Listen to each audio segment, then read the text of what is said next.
Good morning friends, ज्ञान channel में आपका स्वागत है। अब हम public relation and corporate communication paper के लास्ट यूनिट में आ गए हैं। इसमें हम बात करेंगे PR through traditional media, corporate communications in digital era, ethics in corporate communication, crisis communications, corporate social responsibility और इसके अलावा आईएमसी एंड कॉरपोरेट कम्युनिकेशंस। तो चलिए शुरू करते हैं आज का class. PR through traditional media के ऊपर पहले हम बात करेंगे। ट्रेडिशनल मीडिया से आप क्या समझते हैं? ट्रेडिशनल मीडिया का मतलब ये होता है कि वो इस्टेब्लिश्ड फॉर्म्स ऑफ कम्युनिकेशन जो कि काफ़ी सालों से आप अपने जो टारगेटेड ऑडियंस है उन तक पहुंचने के लिए इस्तेमाल करते आए हैं। इसमें आप देखेंगे newspapers, magazines, television, radio, outdoor advertising जैसे बिलबोर्ड्स वगैरह लगाना, ये सारी चीज़ें शामिल हैं। ट्रेडिशनल मीडिया के अंदर आप ट्रेडिशनल चैनल्स इस्तेमाल करते हैं पब्लिक के साथ जुड़ने के लिए, कम्युनिकेट करने के लिए और अपने ब्रांड की अवेयरनेस बढ़ाने के लिए, ताकि आप जो है कंपनी के रेपुटेशन को भी मैनेज कर पाएँ। कुछ की स्ट्रेटजीज जो कि ट्रेडिशनल मीडिया में इस्तेमाल की जाती हैं उनके ऊपर हम बात करेंगे। सबसे पहले प्रेस रिलीजेस। आप प्रेस रिलीजेस को लिखते हैं, उनको डिस्ट्रीब्यूट करते हैं, जिससे कि आपके जो इम्पोर्टेंट न्यूज़ या इवेंट्स हैं कंपनी से रिलेटेड वो सारे लोगों तक पहुँचे। तो ट्रेडिशनल मीडिया आउटलेट्स जैसे ज़्यादा से ज़्यादा जो है प्रेस रिलीजेज वगैरह के ऊपर as a sources of news rely करते हैं, क्योंकि इनको हर तरह की प्रिंट मीडिया, उसके बाद ब्रॉडकास्ट, रेडियो, टीवी, इनके सबके पास पहुंचना होता है, तो उसके लिए आपको प्रेस रिलीज देना बहुत ही ज़रूरी होता है। नेक्स्ट है मीडिया पिचिंग। जर्नलिस्ट के साथ एक अच्छा रिलेशनशिप इस्टेब्लिश करना, एडिटर्स के साथ, रिपोर्टर्स के साथ बहुत ही ज़रूरी होता है। स्टोरी आइडियाज़ को पिच करना बहुत ही ज़रूरी होता है। इससे आप जो है रेलेवेंट पॉइंट्स जितने टॉपिक्स हैं उनके ऊपर आप एक एक्सपर्ट कमेंट्री कर पाएंगे और आपका जो है रिलेशंस जो है उनके साथ अच्छा बनेगा अगर, तो आपको अच्छी एक मीडिया कवरेज भी मिलेगी। मीडिया किट्स क्रिएट की जाती हैं जिसके अंदर जो एसेंशियल इन्फॉर्मेशन होते हैं आपकी कंपनी के बारे में, जैसे press releases, high resolution images, photographs वगैरह, कंपनी बैकग्राउंड के बारे में डिटेल्स, कंपनी स्पोक्स पर्सन के जो है जितने भी हैं वो सारी चीज़ें इन्फॉर्मेशन सब अवेलेबल होती हैं। इन किट्स को आप जर्नलिस्ट और मीडिया आउटलेट्स को अगर प्रोवाइड कर देते हैं तो वो आसानी से जब भी ज़रूरत होती है तो उनसे कांटेक्ट करके वो इन्फॉर्मेशन ले सकते हैं और आपकी जो दी हुई इन्फॉर्मेशन को कभी भी चला सकते हैं, आपके रेपुटेशन को अच्छा बना के रखने के लिए। एडिटोरियल फीचर्स के अंदर जो है पक्का आपको अपनी कंपनी या इसके लीडर्स के बारे में अगर कभी भी कुछ आर्टिकल देने का मौका मिलता है तो उसको नहीं छोड़ना चाहिए। ये आपकी कंपनी के जो है बारे में इन डेप्थ कवरेज करती हैं और आपके ब्रांड के बारे में एक अच्छा इंसाइट पब्लिक को प्रोवाइड करती हैं। Sponsorships and advertisements. आप जितने भी रेलेवेंट इवेंट्स हैं उनको स्पॉन्सर करना बहुत ही ज़रूरी होता है। इसमें आपको जो है ब्रांड की अवेयरनेस को बढ़ाने में भी काफ़ी हेल्पफुल होता है। Media interviews. अपने एग्जीक्यूटिव एक्सपर्ट को कभी भी कोई मीडिया का इंटरव्यू होना है या कोई ऐसा सिचुएशन आती है, मौका मिलता है तो नहीं छोड़ना चाहिए, चाहे ये रेडियो पे हो, टेलीविज़न पे हो या प्रिंट मीडिया में हो। इंटरव्यूज़ आपकी कंपनी को एक तरह से एक पार्टिकुलर फील्ड में एक अथॉरिटी की तरह जो है आपको सामने लाते हैं पब्लिक के, तो इससे काफ़ी जो है अच्छा जो है आपका ट्रस्ट भी बिल्ड होता है। गेस्ट आर्टिकल्स वगैरह, ऑप एड्स, ओपिनियन पीसेज जैसे या गेस्ट आर्टिकल्स जो भी आपकी इंडस्ट्री या एक्सपर्टीज से रिलेटेड हैं उनको पक्का जो है लिखना चाहिए और उनको जो है सबको देना चाहिए, न्यूज़पेपर, मैगजीन्स वगैरह को पब्लिकेशन के लिए। Press conferences. आपको बीच बीच में प्रेस कॉन्फ्रेंस पक्का होल्ड करना चाहिए जो सिग्निफिकेंट अनाउंसमेंट है उनके बारे में, ताकि आप जो है लोगों को बता सकें, या कोई क्राइसिस सिचुएशन है तो उसमें अपनी इन्फॉर्मेशन पब्लिक तक पहुंचा सकें। तो मीडिया रिप्रेजेंटेटिव्स को इनवाइट करना ताकि वो अटेंड करें और आपसे क्वेश्चन करें, आप उसका जवाब दें उनका, तो ये बहुत ही ज़रूरी होता है। मीडिया ट्रेनिंग, आपके जितने भी स्पोक्स पीपल होते हैं उनको मीडिया इंटरेक्शन के लिए प्रिपेयर करना बहुत ज़रूरी होता है। मीडिया ट्रेनिंग जब आप कराते हैं तो उसको इफ़ेक्टिवली उनको जो है मीडिया पर्सन के साथ कम्युनिकेट करने में हेल्पफुल होता है।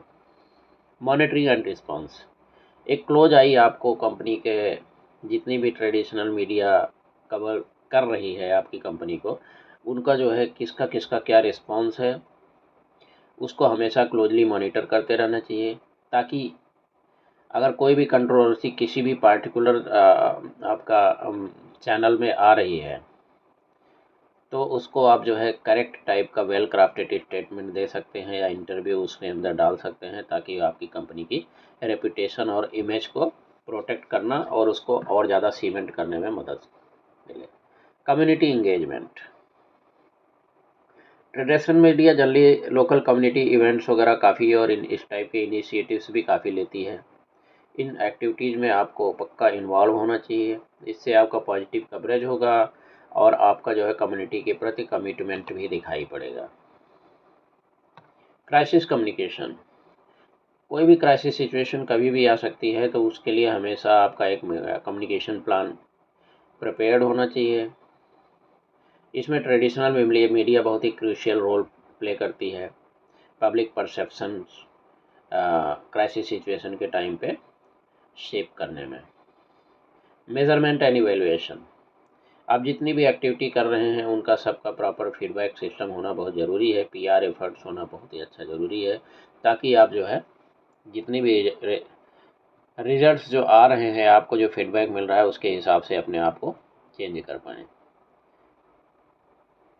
आपको पता है कि मीडिया लैंडस्केप बहुत तेज़ी से इवॉल्व हो रहा है। डिजिटल मीडिया बहुत ही इंक्रीजिंगली बहुत तगड़ा रोल इसका जो है पीआर में अभी आज के डेट में आ रहा है।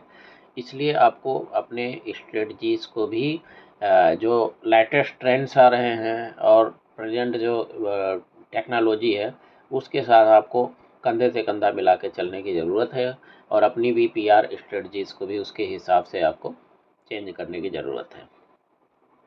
अभी नेक्स्ट है कॉर्पोरेट कम्युनिकेशंस इन डिजिटल एरा। कॉर्पोरेट कम्युनिकेशंस अभी आज के डिजिटल समय में बहुत ही तेज़ी से इवॉल्व हो रहा है। Internet, social media, digital technology के बहुत तेज़ी से बढ़ने की वजह से आज के फास्ट पेस्ड और इंटरकनेक्टेड वर्ल्ड में सारी ऑर्गेनाइजेशन को ये चाहिए कि वो अपनी कम्युनिकेशन एजेंसीज़ को सिचुएशन के हिसाब से और समय के हिसाब से चेंज करें, ताकि वो ऑडियंस जो टारगेट ऑडियंस है उन तक आसानी से पहुंच सकें, अपने ब्रांड की इमेज को, अपने रेपुटेशन को मैनेज कर सकें। यहाँ पे हम कुछ की कंसिडरेशंस हैं उनके ऊपर हम बात करेंगे। सबसे पहले डिजिटल प्रेजेंस एंड ब्रांडिंग। एक स्ट्रॉन्ग ऑनलाइन प्रेजेंस आपका वेल डिजाइन वेबसाइट और एक्टिव सोशल मीडिया प्रोफाइल्स के थ्रू इस्टेब्लिश करना बहुत ज़रूरी होता है, और ये भी आपको इंश्योर करना है साथ साथ कि आपका जो ऑनलाइन ब्रांडिंग है वो कंसिस्टेंट रहे जितने भी टाइप के मीडिया प्लेटफॉर्म हैं उन सभी को। Social media engagement, social media channels को स्ट्रेटजिकली आपको इस्तेमाल करना चाहिए अपने ऑडियंस से जुड़ने के लिए। जितने भी आपके अपडेट्स होते हैं उनको सबको शेयर करने के लिए और उनके फीडबैक्स को सुनने के लिए। एक आपको कंटेंट कैलेंडर भी डेवलप करने की ज़रूरत होती है, और उसको रेगुलरली आप जो है पोस्ट करना चाहिए, ताकि आप एक कंसिस्टेंस जो है सोसाइटी के अंदर और सोशल मीडिया के अंदर आप अपनी प्रेजेंस हमेशा दिखा पाएँ। कंटेंट मार्केटिंग, एक वैल्यूएबल और रेलेवेंट कंटेंट बनाना, जैसे ब्लॉग पोस्ट हो गए, वीडियोज़ हैं, इन्फोग्राफिक्स हैं, पॉडकास्ट हैं, इन सब चीज़ को बनाना बहुत ज़रूरी होता है, ताकि आप अपने एक्सपर्टीज़ को शोकेस कर पाएँ और ऑडियंस को अपने जो है एक वैल्यू जो है प्रोवाइड कर पाएँ। जितने भी कंटेंट हैं आपके उनको जो है ऑप्टिमाइज़ भी करने की ज़रूरत होता है सर्च इंजन ऑप्टिमाइज़र के थ्रू, ताकि आप जो है अपने आप को, आपकी डिस्कवरेबिलिटी काफ़ी जो है इम्प्रूव हो जाए, आप ज़्यादा लोगों को दिखाई पड़ें। Email marketing, email marketing campaigns को अपने कस्टमर के साथ रिलेशनशिप डेवलपमेंट करने में बहुत ही ज़रूरी होता है। कस्टमर्स हो गए, चाहे आपके क्लाइंट्स हो गए, चाहे आपके स्टेक होल्डर्स हो गए। तो ईमेल कंटेंट यूजर प्रेफरेंसेस और उनकी बिहेवियर के हिसाब से आपको पर्सनलाइज करने की ज़रूरत होती है। Online reputation management, online conversations जितनी भी होते हैं, रिव्यूज़ होते हैं आपकी कंपनी के बारे में, उनको आपको प्रॉपरली मॉनिटर करने की ज़रूरत है। और पॉजिटिव और निगेटिव दोनों फीडबैक को आपको जो है प्रॉम्प्टली रिस्पॉन्ड भी करना है। ये नहीं कि ओनली पॉजिटिव को रिस्पॉन्ड करें, निगेटिव को छोड़ दें। आपको स्ट्रेटजी भी डेवलप करनी पड़ेंगी ऑनलाइन रेपुटेशन इश्यूज़ को जो है एड्रेस करने के लिए। क्राइसिस मैनेजमेंट, एक बहुत ही अच्छा रोबस्ट क्राइसिस कम्युनिकेशन प्लान आपके पास हमेशा होना चाहिए। कभी भी क्राइसिस सिचुएशन आए तो उस टाइम पे हैंडल करने के लिए, क्योंकि जब क्राइसिस सिचुएशन आती है तो आपके पास इतना ज़्यादा रिस्पॉन्स बनाने के लिए टाइम नहीं होता है, टाइम बहुत ही कम होता है। तो उस टाइम पे आपको पहले से आपका प्लान बना हुआ है, तो आप उस सिचुएशन को बहुत ही क्विकली रिस्पॉन्ड कर सकते हैं, और जितने भी कंसर्न हैं उनको एक्यूरेट इन्फॉर्मेशन दे करके उनको सारे को आप जो है एड्रेस कर सकते हैं। Data privacy and security, customers की सिक्योरिटी, डेटा प्राइवेसी, इन सब चीज़ों को जो है आपको बहुत ही ध्यान देने की ज़रूरत है, और अपनी जो है कमिटमेंट को इन सब फील्ड्स में कम्युनिकेट करना पब्लिक के साथ और कस्टमर के साथ ट्रस्ट बनाना जो है ये बहुत ही ज़रूरी होता है। एम्प्लॉय एडवोकेसी, अपने एम्प्लॉयज़ को इनकरेज करना और एम्पावर करना बहुत ही ज़रूरी होता है, ताकि वो सोशल मीडिया पे आपके जो है ब्रांड एडवोकेट बने रहें, और ब्रांड की कंसिस्टेंसी को जो है आपने हमेशा प्रॉपर जो है गाइडलाइंस भी देते रहना, ताकि ब्रांड की कंसिस्टेंसी हमेशा मेंटेन रहे। कंपनी के कल्चर और अचीवमेंट्स को एम्प्लॉय स्टोरी के थ्रू आप जो है लोगों के सामने शोकेस कर सकते हैं। ट्रांसपेरेंसी एंड ऑथेंटिसिटी, आपको हमेशा अपने कम्युनिकेशन में ट्रांसपेरेंट होने की ज़रूरत होती है। कोई भी मिसलीडिंग या फॉल्स इंफॉर्मेशन पब्लिक के बीच में नहीं देनी चाहिए। ऑथेंटिसिटी बहुत ही ज़रूरी है, ये एक की है, और इससे जो है आप जब जेन्युइन और ऑनेस्ट कम्युनिकेशन लोगों से करते हैं तो उससे जो है वो पब्लिक भी उसको काफ़ी अप्रिशिएट करती है। Analytics and measurement, digital analytics tool का इस्तेमाल करके अपने परफॉर्मेंस को हमेशा ट्रैक करते रहना चाहिए। स्ट्रेटजीज़ को एडजस्ट भी करने की ज़रूरत होती है, और अपने कैंपेन को भी ऑप्टिमाइज आप कर सकते हैं रेगुलर आप एनालिटिक्स को इस्तेमाल करके, जब आप मेजरमेंट कर पाते हैं तो। मोबाइल ऑप्टिमाइजेशन, आपको इंश्योर करना चाहिए कि आपकी जो वेबसाइट और कंटेंट है वो मोबाइल फ्रेंडली हैं, क्योंकि बहुत सारे लोग स्मार्टफोन और टैबलेट्स के थ्रू ही आपके इंफॉर्मेशन को एक्सेस करते हैं। चैटबॉट्स एंड एआई, आपको ये कंसीडर करना चाहिए कि आप चैटबॉट और आर्टिफिशियल इंटेलिजेंस सॉल्यूशन जितने हैं उनको इम्प्लीमेंट करें कस्टमर सर्विसेज में, और इमीडिएट रिस्पांस जो है इंक्वायरीज़ को दें। Video and live streaming, video content और लाइव स्ट्रीमिंग को यूट्यूब, फेसबुक और इंस्टाग्राम्स वगैरह के थ्रू जो है आप लाइव भी दे सकते हैं, और इससे आप ऑडियंस को जो है रियल टाइम में इंगेज कर सकते हैं। ग्लोबल रीच, आपकी ऑर्गेनाइजेशन अगर इंटरनेशनली ऑपरेट कर रही है तो डिजिटल कम्युनिकेशन स्ट्रेटजीज़ को अपने डाइवर्स ऑडियंसेस के साथ कनेक्ट करने के लिए आपको जो है बहुत ही ज़रूरी है।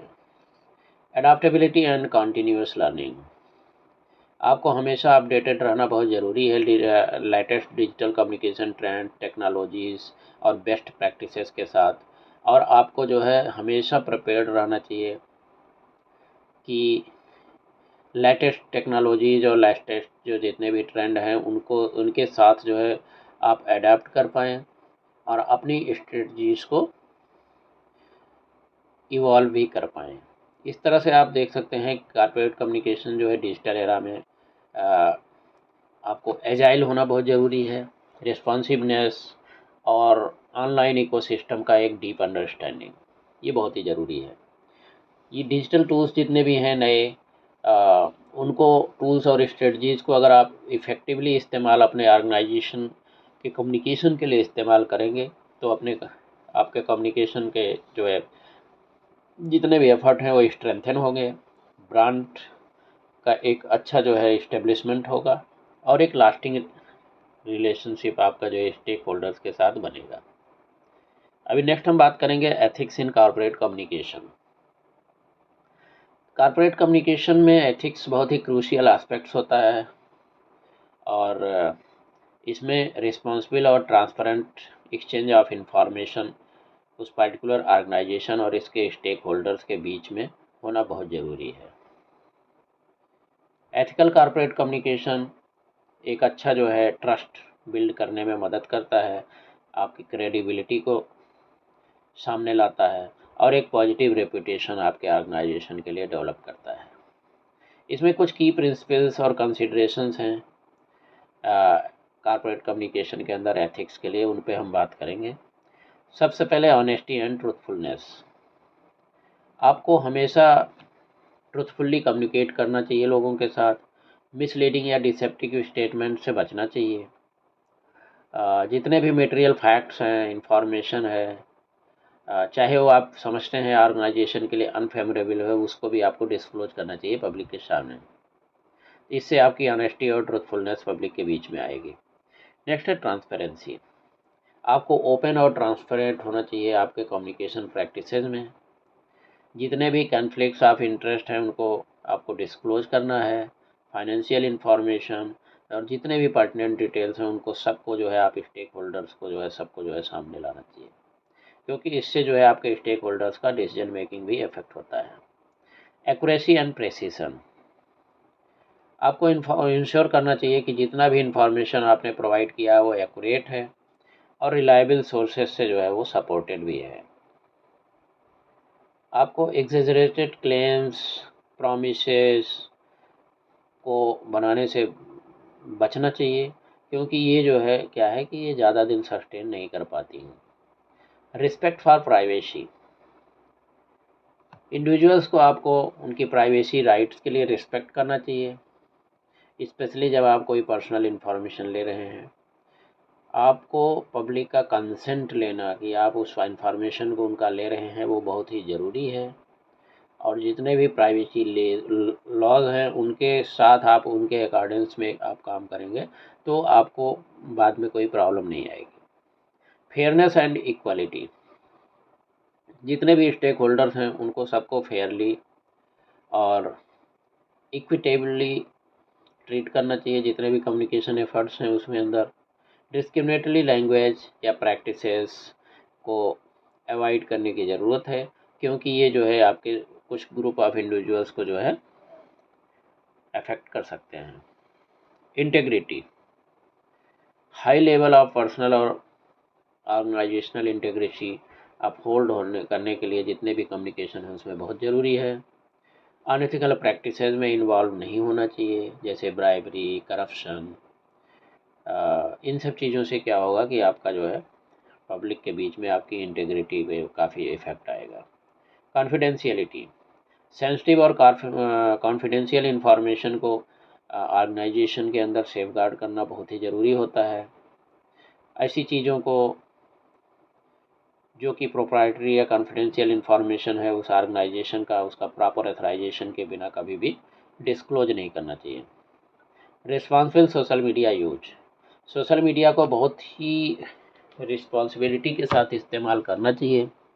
आपको फॉल्स इंफॉर्मेशन वगैरह या हेट स्पीच, ऑफेंसिव कंटेंट को स्प्रेड करने से हमेशा जो है अवॉइड करना चाहिए, बचना चाहिए।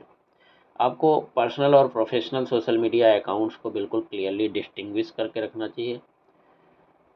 Respect for intellectual property.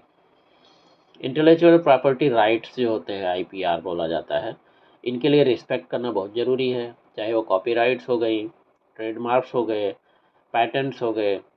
तो ऐसी चीज़ों को जब आप इस्तेमाल या शेयर कर रहे हैं इस टाइप की कंटेंट को, तो आपको इंटेलेक्चुअल प्रॉपर्टी राइट्स का ध्यान रखना चाहिए और उनको प्रॉपर रिस्पेक्ट देना चाहिए। जब कभी भी आप ऐसी चीज़ों को इस्तेमाल करते हैं दूसरे के वर्क को, तो प्रॉपर एट्रीब्यूशन देना बहुत ही ज़रूरी होता है। Crisis communication ethics. Crisis situation में आपको ऑनेस्टली कम्युनिकेट करना चाहिए, प्रॉम्प्टली कम्युनिकेट करना चाहिए और कंपैशनेटली कम्युनिकेट करना चाहिए। कोई भी चीज़ आपको सीरियस इशू अगर है या कोई सेफ्टी कंसर्न है, तो उसको कभी भी कवर अप करने की कोशिश नहीं करनी चाहिए।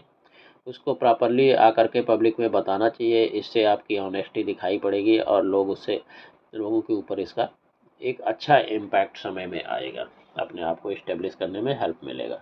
Environmental and social responsibility. अपने ऑर्गेनाइजेशन के कमिटमेंट को इन्वायरमेंटल सस्टेनेबिलिटी के लिए और सोशल रिस्पॉन्सिबिलिटी के लिए ऑथेंटिकली और ऑनेस्टली आपको जो है सामने पब्लिक के सामने रखना चाहिए।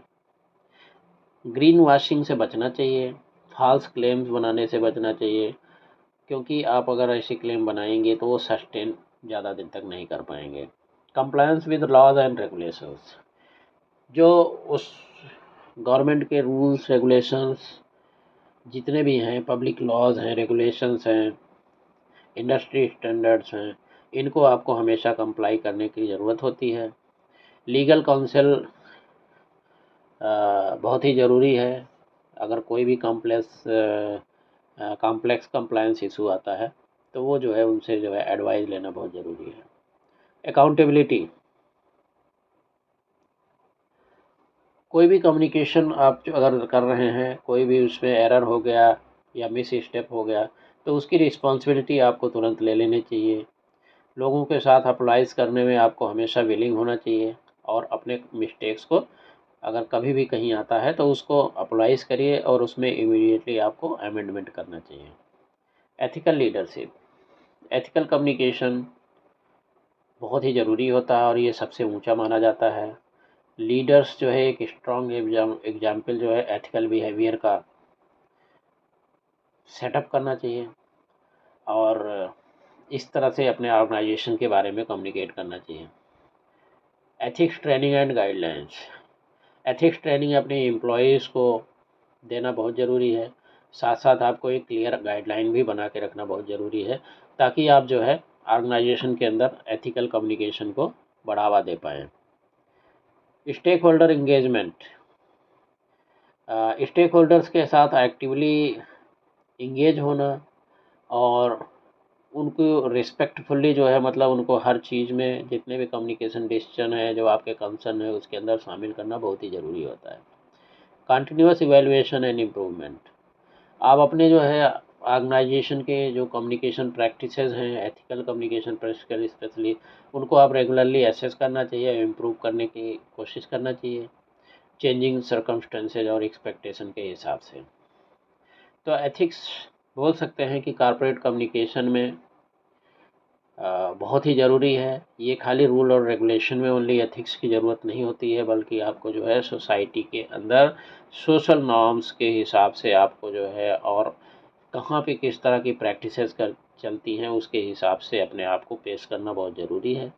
इससे आपकी मार्केट में सस्टेनेबिलिटी, लॉन्ग टर्म सस्टेनेबिलिटी आपके ऑर्गेनाइजेशन की वो अफेक्टेड होगी और इसमें आपको बहुत ही कमिटमेंट की ज़रूरत होती है, इंटीग्रिटी, ट्रांसपेरेंसी और रिस्पॉन्सिबल कंडक्ट के लिए, जितने भी आपके कम्युनिकेशन एफर्ट है उसके अंदर। अभी नेक्स्ट हम बात करेंगे क्राइसिस कम्युनिकेशन। क्राइसिस कम्युनिकेशन एक बहुत ही वाइटल एस्पेक्ट है पब्लिक रिलेशन का और कॉर्पोरेट कम्युनिकेशन का। इसमें आपको कोई भी पोटेंशियल सिचुएशन कभी ऐसा हुआ है जिससे आपका जो है डैमेजिंग इवेंट है या सिचुएशन है जो आपके ऑर्गेनाइजेशन के रेपुटेशन को डैमेज कर सकता है, तो उसको जो है मिटिगेट करना, उसको मैनेज करना बहुत ही ज़रूरी होता है। इफ़ेक्टिव क्राइसिस कम्युनिकेशन के अंदर आपको बहुत ही केयरफुल प्लानिंग, स्विफ्ट रिस्पॉन्स, बहुत ही फास्ट रिस्पॉन्स और एक कमिटमेंट जो है क्राइसिस को अपनी क्रेडिबिलिटी और ट्रस्ट को प्रेजेंट करने के लिए बहुत ही ज़रूरी होता है। तो हम कुछ की जो चीज़ें हैं उनके ऊपर हमें भी बात करेंगे। सबसे पहले प्री क्राइसिस प्रिपरेशन। आपको क्राइसिस का वेट नहीं करना चाहिए, आपको अपना एक crisis communication plan comprehensive develop करके रखना चाहिए। इसमें जितने भी रोल्स और रिस्पॉन्सिबिलिटीज़, कम्युनिकेशन चैनल्स, की मैसेजेस हैं, इनको सबको पहले से प्रिपेयर करके और लोगों को आइडेंटिफाई करके और उनको सारे के जो है टास्किंग करके रखना चाहिए।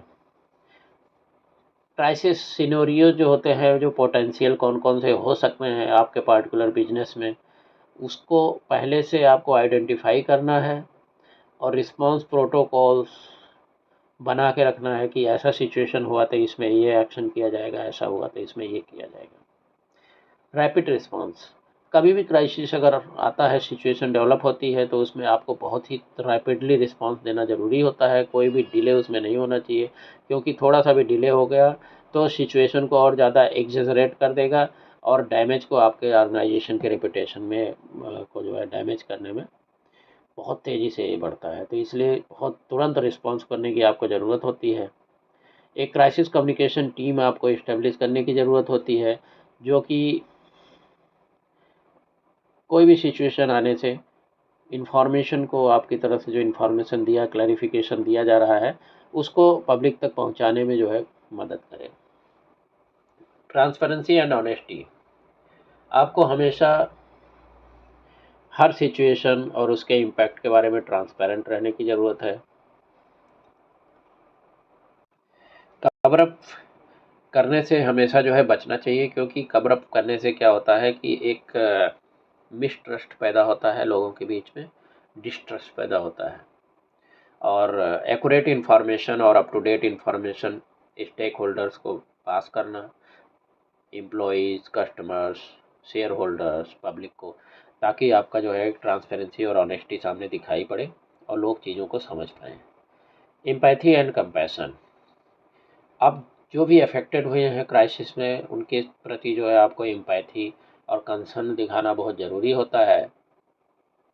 कि आपको दिखाना पड़ेगा कि आप ऑर्गेनाइजेशन आपकी उनके वेल बीइंग के लिए और अपनी कम्युनिटीज़ जो इन्वॉल्व हैं उनके लिए काफ़ी समझ लीजिए कि डिवोटेड है।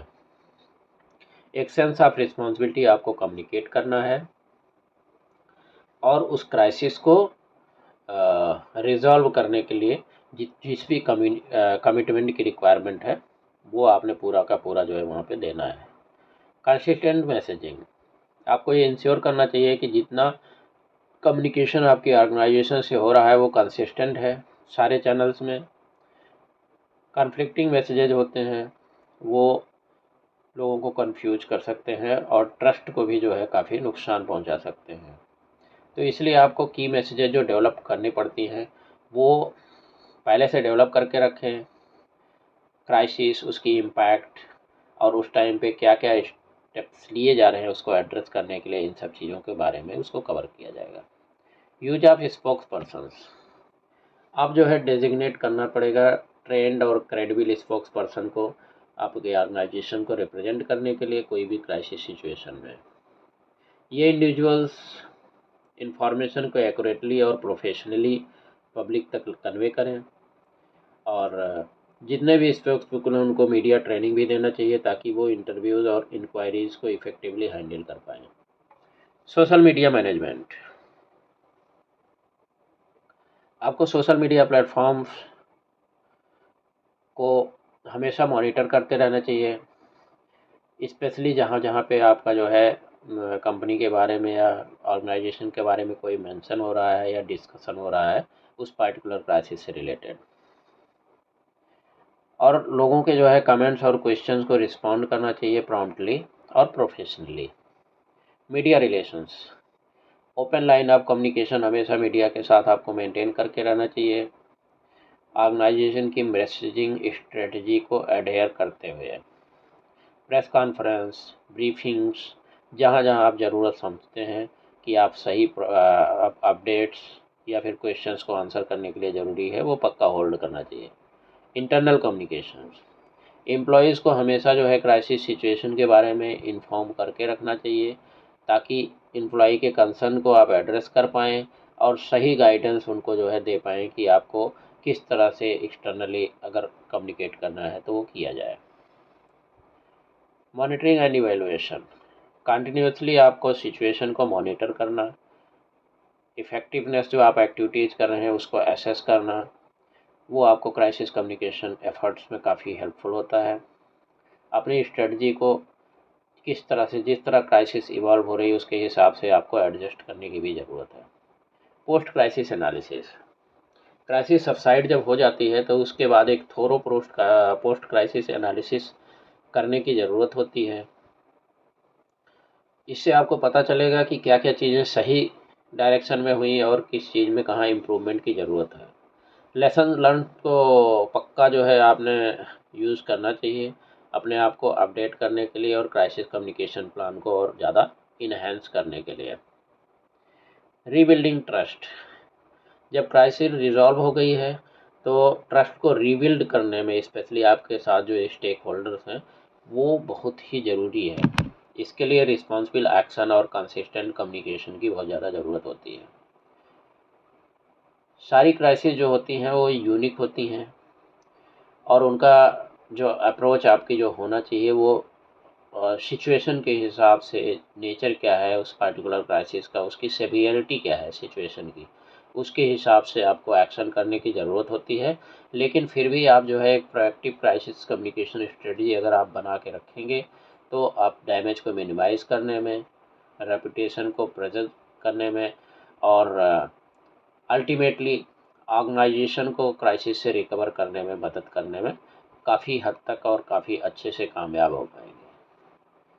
नेक्स्ट हम बात करेंगे कॉर्पोरेट सोशल रिस्पॉन्सिबिलिटी, जिसको हम CSR भी शॉर्ट फॉर्म में बोला जाता है। तो CSR एक बिजनेस प्रैक्टिस है जो कि ऑर्गेनाइजेशन के रिस्पॉन्सिबिलिटी जितने भी हैं सोसाइटी के बारे में, वो सोशल रिस्पॉन्सिबिलिटी जिसको बोला जाता है, इन्वायरमेंटल रिस्पॉन्सिबिलिटी, वो आपके इकोनॉमिक और लीगल ऑब्लिगेशन से अलग जो है हट करके आपको जितना करने की ज़रूरत होती है। CSR एक वॉलंटरी कमिटमेंट है। इससे खाली कंपनी को बेनिफिट नहीं होता है, लेकिन ये जो है जितने भी wider range of stakeholders हैं, आपके एम्प्लॉयज़ हो गए, कस्टमर्स हो गए, कम्युनिटीज़ हो गई और ये पूरा जो है मतलब प्लैनेट, इससे जो है इसको सभी को फ़ायदा होता है। जो की एस्पेक्ट्स हैं कॉर्पोरेट सोशल रिस्पॉन्सिबिलिटी के, उनके ऊपर हम बात करेंगे। सबसे पहले एनवायरमेंटल सस्टेनेबिलिटी। बहुत सारे CSR इनिशिएटिव होते हैं, उनका फोकस ही होता है कि एनवायरमेंटल फुटप्रिंट जो है कंपनी का उसको रिड्यूस करना। इसमें बहुत सारे एफर्ट हो सकते हैं, जैसे कार्बन एमिशन के रिड्यूस करना, एनर्जी और वाटर का कंजर्वेशन हो गया, वेस्ट को मिनिमाइज़ करना और वेस्ट मैनेजमेंट, सस्टेनेबल सोर्सिंग और प्रोडक्शन को प्रमोट करना, ये सारी चीज़ें इसके अंदर शामिल हैं। नेक्स्ट है सोशल रिस्पॉन्सिबिलिटी। इसमें जितने भी आपके इनिशिएटिव हैं, well being of employees, diversity और इंक्लूज़न का प्रमोशन और फेयर लेबर प्रैक्टिसेस को इंश्योर करना, ये सारी चीज़ें इसमें शामिल होती हैं। इसमें आपको फेयर वेजेस देना, सेफ़ वर्किंग कंडीशन प्रोवाइड करना, प्रोफेशनल डेवलपमेंट के अपॉर्चुनिटीज़ देना, ये सारी चीज़ें आपके लिए शामिल हैं। एथिकल बिजनेस प्रैक्टिसेस, आपको बिजनेस जितनी भी जो कंडक्ट करते हैं वो इंटेग्रिटी, एथिकल प्रिंसिपल और वैल्यूज़ को अडहेयर करते हुए करना चाहिए। अनएथिकल प्रैक्टिस है जैसे ब्राइबरी, करप्शन, एक्सप्लॉइटेशन, इन सब चीज़ों से आपको बचना चाहिए।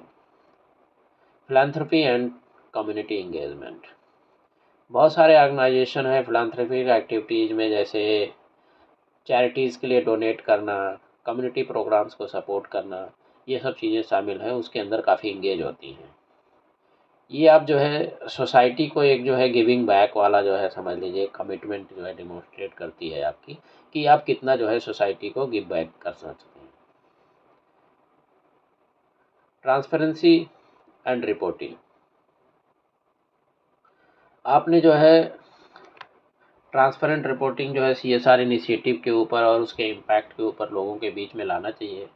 जैसे कि एनुअल CSR रिपोर्ट्स पब्लिश करना, और जितने भी प्रोग्रेसेज हैं और जो चैलेंजेज हैं उनके सब के बारे में इंफॉर्मेशन देना शामिल है। स्टेक होल्डर इंगेजमेंट, जितने भी स्टेक होल्डर्स हैं जैसे एम्प्लॉयज़, कस्टमर्स, इन्वेस्टर्स, कम्युनिटीज़, इनको सबको हमेशा जो है आपने इंगेज करके रखना है, उनकी कंसर्न को समझना, उनकी एक्सपेक्टेशन को समझने के लिए। Corporate governance, strong corporate governance practices को इम्प्लीमेंट करना ताकि ऑर्गेनाइजेशन को एथिकली लॉज और रेगुलेशन के अकॉर्डिंग्स में मैनेज किया जा सके, ये बहुत ज़रूरी है। सस्टेनेबल इन्वेस्टिंग, कुछ companies environmental, social and governance की क्राइटेरिया को अपनी इन्वेस्टमेंट स्ट्रेटजीज के अंदर शामिल करते हैं, जिससे जो है सोशली रिस्पॉन्सिबल इन्वेस्टर्स को जो है आप अट्रैक्ट करने में काफ़ी मदद मिलती है। सस्टेनेबल इनोवेशन, रिसर्च और डेवलपमेंट के अंदर आपको इन्वेस्ट करने की ज़रूरत है ताकि जो सस्टेनेबल टेक्नोलॉजीज़ हैं उनके डेवलपमेंट में मदद मिले और सॉल्यूशन आपको ऐसे मिल पाएँ जो कि सोसाइटी को और इन्वायरमेंटल इम्पैक्ट को रिड्यूस करने में काफ़ी मदद हो सके इससे। ग्लोबल इम्पैक्ट, एक ग्लोबल इम्पैक्ट आपका बिजनेस का हो, बिजनेस ऑपरेशंस का, वो आपको कंसीडर हमेशा करना चाहिए, और स्पेशली जहाँ पे यूनिक सोशल और इन्वायरमेंट चैलेंजेज हैं वहाँ पे पक्का उस रीजन में आपको इस चीज़ का ध्यान रखना चाहिए। पार्टनरशिप एंड कोलैबोरेशन, दूसरे ऑर्गेनाइजेशन के साथ कोलैबोरेट करना, गवर्नमेंट के साथ कोलैबोरेट करना, NGOs के साथ कोलैबोरेट करना, जो सोशल एनवायरमेंटल इश्यूज़ हैं उनको एड्रेस करने के लिए ये बहुत ही इफ़ेक्टिव होता है और इकोनॉमिकल भी होता है। लॉन्ग टर्म फोकस, CSR एक शॉर्ट टर्म पब्लिक रिलेशन ही नहीं होता है, बल्कि ये जो है एक लॉन्ग टर्म स्ट्रेटजी ऑर्गेनाइजेशन की हो सकती है। मेजरमेंट एंड इवैल्यूएशन, की परफॉर्मेंस इंडिकेटर्स की मदद से आप जो CSR इनिशिएटिव ले रहे हैं उनको जो है मेज़रमेंट करना, उसको कंटिन्यूसली इवैल्यूएट करना, उसका इफ़ेक्टिवनेस, ये बहुत ही ज़रूरी होता है ताकि आप जो है फर्दर उसमें चेंजेस ला पाएँ।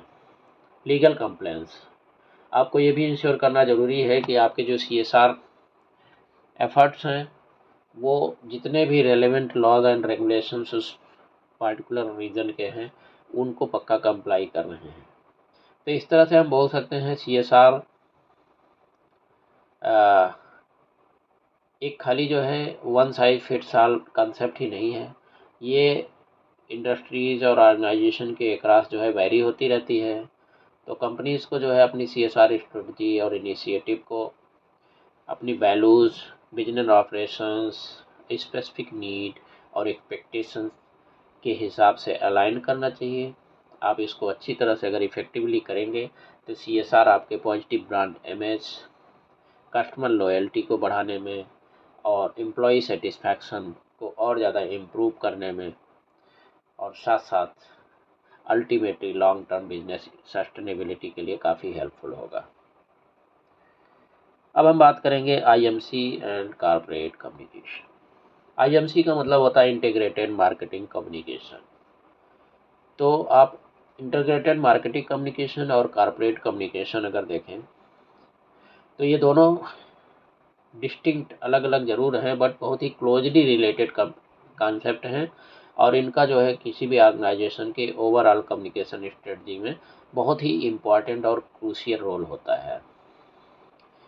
इनके डिफरेंट फोकस और ऑब्जेक्टिव हो सकते हैं, लेकिन इनको जो है एक साथ कोहेसिवली काम करना चाहिए ताकि आप कंसिस्टेंट और इफ़ेक्टिव मैसेज इंटरनल और एक्सटर्नल दोनों स्टेक होल्डर्स तक पहुंचा पाएँ। अभी हम इसके जो है कंसेप्ट के बारे में आप जो है थोड़ा सा जो है डिस्कस करेंगे। तो इंटीग्रेटेड मार्केटिंग कम्युनिकेशन की अगर हम बात करें तो ये IMC जो है ये एक स्ट्रेटजिक अप्रोच है मार्केटिंग का, जिसके अंदर सभी चीज़ों को कोऑर्डिनेट करना और इंटीग्रेट करना, जैसे मार्केटिंग चैनल्स, मैसेजेस, टैक्टिक्स, ताकि आप एक अच्छा यूनिफाइड और कंसिस्टेंट ब्रांड मैसेज को टारगेट ऑडियंस तक डिलीवर कर पाएँ। तो ये जो है इस तरह से स्ट्रेटजिक अप्रोच होता है। आईएमसी का जो गोल होता है उसका काम है कि कस्टमर एक्सपीरियंस, ब्रांड अवेयरनेस, इन सब चीज़ों को बढ़ाना, ताकि आप अल्टीमेटली अपने जो है सेल्स को और लॉयल्टी को इन्हांस कर पाएँ। अगर हम आईएमसी के की एलिमेंट्स हैं उनके बारे में बात करें तो सबसे पहले हम बात करें कंसिस्टेंसी की। आपको ये इंश्योर करना है कि आपके जितने भी मार्केटिंग एफर्ट्स हैं, चाहे वो एडवर्टाइजिंग हो गए, पब्लिक रिलेशंस हो गए, डिजिटल मार्केटिंग हो गए या सोशल मीडिया के ऊपर, एक कंसिस्टेंट ब्रांड इमेज और मैसेज को डिस्प्ले करते हैं। कंसिस्टेंसी बहुत ही ज़रूरी है। कस्टमर सेंट्रिक अप्रोच, आप जो मार्केटिंग कम्युनिकेशंस हैं उनको इस तरह से आप टेलर करें कि वो जितने भी स्पेसिफिक नीड्स और प्रेफरेंसेस हैं टारगेट ऑडियंस के, उनको सबको जो है एड्रेस कर पाएँ। चैनल इंटीग्रेशन, बहुत सारे कम्युनिकेशन चैनल्स हैं, उनको सबको जो है आपको इंटीग्रेट करने की, कंबाइन करने की ज़रूरत है, जैसे कि advertising, PR, social media, email marketing, direct marketing. इन सब से आप जो है एक कम्प्रिहेंसिव मार्केटिंग स्ट्रेटजी बना पाएंगे।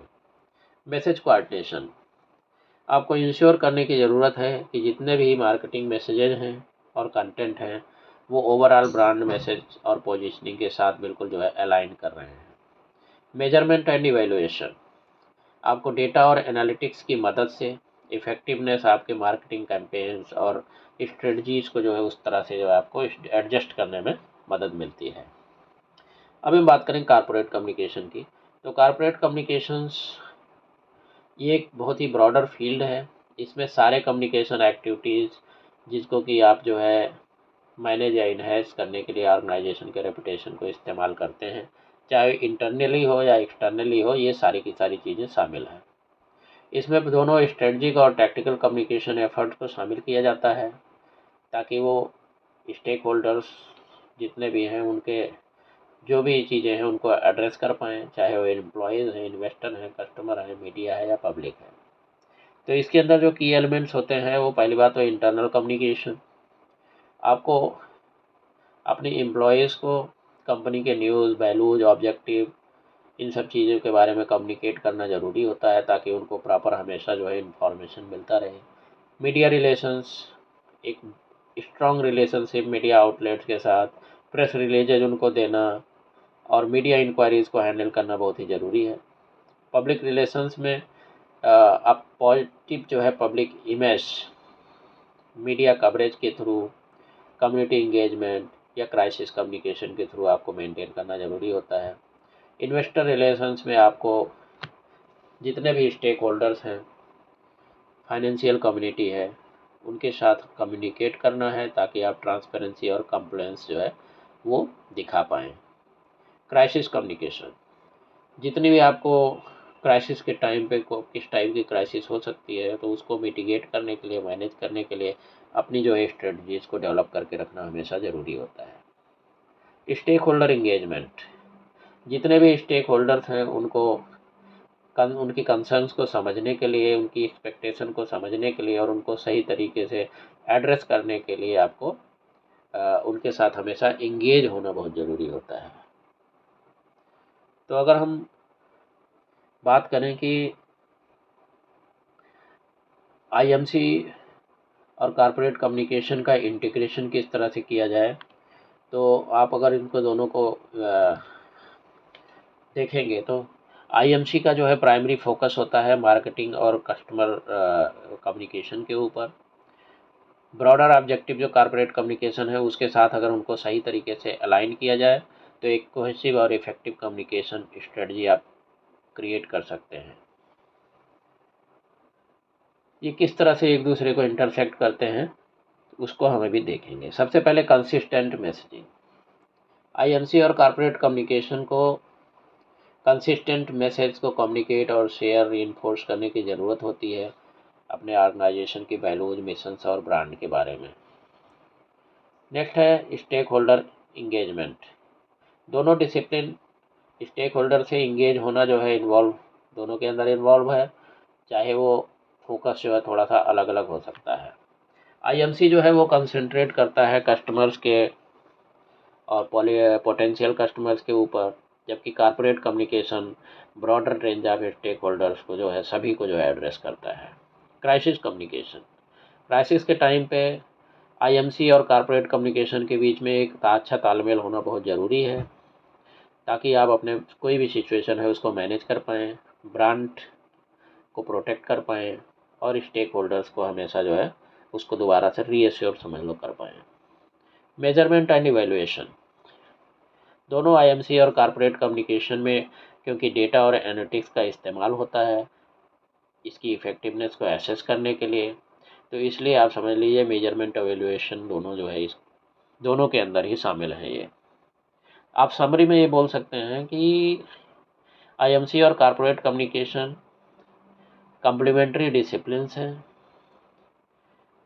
इनको एक साथ काम करने की ज़रूरत होती है एक यूनिफाइड और इफ़ेक्टिव कम्युनिकेशन स्ट्रेटजी बिल्ड करने में, और ऑर्गेनाइजेशन के ओवरऑल गोल और वैल्यूज़ के साथ उसको अलाइन भी होना बहुत ज़रूरी है।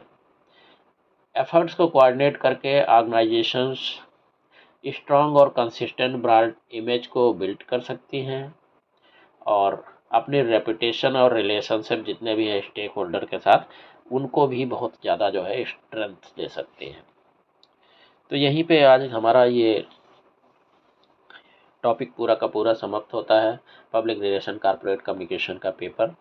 और आप इसको जो है 2-3 बार अगर देख लेंगे वीडियोस को, इम्पॉर्टेंट पॉइंट्स जो बार बार याद नहीं हो रहे हैं उसको आप नोट कर लेंगे, तो आपको एग्ज़ाम के टाइम पे काफ़ी हेल्पफुल होंगे। Thank you, have a very nice.